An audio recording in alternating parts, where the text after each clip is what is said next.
ఓం మహాగణాధిపతయే నమః. ఓం గురుభ్యో నమః. ఓం శ్రీమాత్రే నమః. పరమేశ్వర స్వరూపమైనటువంటి జ్యోతిష, వాస్తు మరియు ఇతర అనేకమైనటువంటి శాస్త్రములను మనకు అందించినటువంటి మహర్షులకి నమస్కారం. హయగ్రీవ హయగ్రీవ హయగ్రీవేతి యోపధేత్ తస్య నిస్సరతే వాణి జనుకన్యా ప్రవాహవత్. అరుణాం కరుణాతరంగితాక్షీం ధృతపాశాంకుశపుష్పబాణచాపాం అనిమాదిభిరావృతాం మయూకైః అహమిత్యేవ విభావయే భవానీం. శ్రీమాత్రే నమః. ప్రేక్షకులకి ఆ లలితాంబిక అమ్మవారి యొక్క అనుగ్రహం పరిపూర్ణంగా కలగాలని మనస్ఫూర్తిగా కోరుకుంటూ మనం ఈరోజు చెప్పుకోబోయేటువంటి అంశము ఏప్రిల్ 1వ తేదీ నుంచి 15వ తేదీ వరకు ఉన్నటువంటి పక్ష ఫలితములు.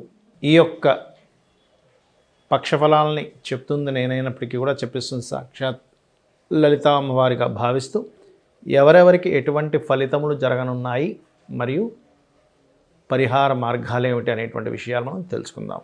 ముందుగా మేషలగ్నము, మేషరాశి. మేషం వారికి గనక చూసుకున్నట్లయితే రాశి నుంచి 12వ స్థానంలో అధిక గ్రహాలు ఉన్నాయి. అయితే ఇక్కడ 1వ తేదీ నుంచి 15వ తేదీ వరకు ఉన్నటువంటి గ్రహస్థితిలో మనం చెప్పుకున్న 3వ తేదీ నుంచి కుజుడు మీ లగ్న అష్టమాధిపతి అయిన కుజుడు 4వ స్థానంలో సంచరిస్తున్నాడు. కాబట్టి ఈ పక్షంలో ప్రధానంగా మీరు వాహనాల మీద వెళ్ళేటప్పుడు ఏదైనా భూ సంబంధించినటువంటి విషయాల్లోని పూర్వీకుల ఆస్తులు అంటే తాతగారి ఆస్తికి సంబంధించిన అంశంలోని కాస్త జాగ్రత్తగా ఉండాలి. అయితే ఎప్పుడైనా కుజుడు 4వ స్థానంలో నీచపడ్డప్పుడు మేషలగ్నం వారికి వాళ్ళ జన్మజాతకంలో కానివ్వండి, గోచారంలో కానివ్వండి, ఈ విద్యా విషయాలు కావచ్చు, ముఖ్యంగా భూ సంబంధించిన విషయాలు ఇబ్బందిస్తాడు. కాకపోతే ఇక్కడ ఈ కుజుడికి చంద్రుడు వచ్చి చేరినప్పుడు లేదా చంద్రుడు కేంద్రాల్లో ఉన్నప్పుడు మళ్ళీ మంచి ఫలితాలు ఇస్తాడు. అది ఎప్పుడెప్పుడు జరుగుతున్నాయి అంటే 1వ తేదీ, అదేవిధంగా 6, 7 తేదీలు మరియు 13, 14, 15వ తేదీ మధ్యాహ్నం వరకు. ఇప్పుడు మనం ఏదైతే కుజుడికి సంబంధించిన భూ సంబంధించిన విషయాలు ఉన్నాయో అక్కడ మరలా మంచి ఫలితాలు జరుగుతాయి. అందులో ఎటువంటి ఇబ్బంది లేదు. కాకపోతే మీకు ఈ ద్వాదశ స్థానంలో అంటే 12వ స్థానంలో అధిక గ్రహాలు ఉన్నందుకు కాస్త ఇన్వెస్ట్మెంట్స్ చేయవలసిన పరిస్థితి, విదేశాలకు వెళ్ళవలసిన పరిస్థితి, అధిక ఖర్చులు, అనుకోకుండా ఖర్చులు వచ్చేటువంటి స్థితులు వస్తాయి. కాబట్టి మీరు మీ ఇంట్లో ఎటువంటి ఖర్చు అయినా మీరే చేస్తున్నాడు. అప్పుడు ఏమవుతుందంటే ఖర్చు రూపేణ మీకు ఆకస్మికంగా రావాల్సింది మీరు అదే కర్మలో ఉన్నారు కాబట్టి ఇబ్బంది ఉండదు. ధనస్థానంలో గురువు ఉన్నందుకు ఒక రకంగా మంచిదని చెప్పుకోవాలి.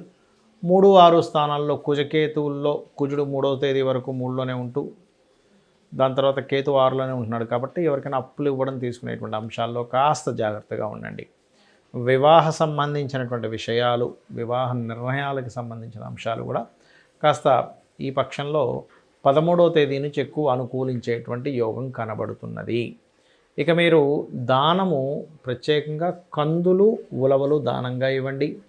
గోశాలకు వెళ్ళి గోవులకి క్యారెట్లు, గ్రాసము ఎక్కువగా తినిపిస్తూ ఉండండి.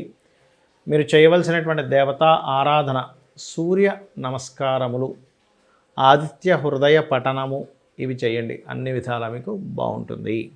పూర్తిగా మనకి ఈ యొక్క పక్షంలో 12వ స్థానం న్యాచురల్ 12th హౌస్ అయినటువంటి మీనరాశిలో రవి, బుధ, శుక్ర, రాహు, శని కలిసి ఉన్నారు.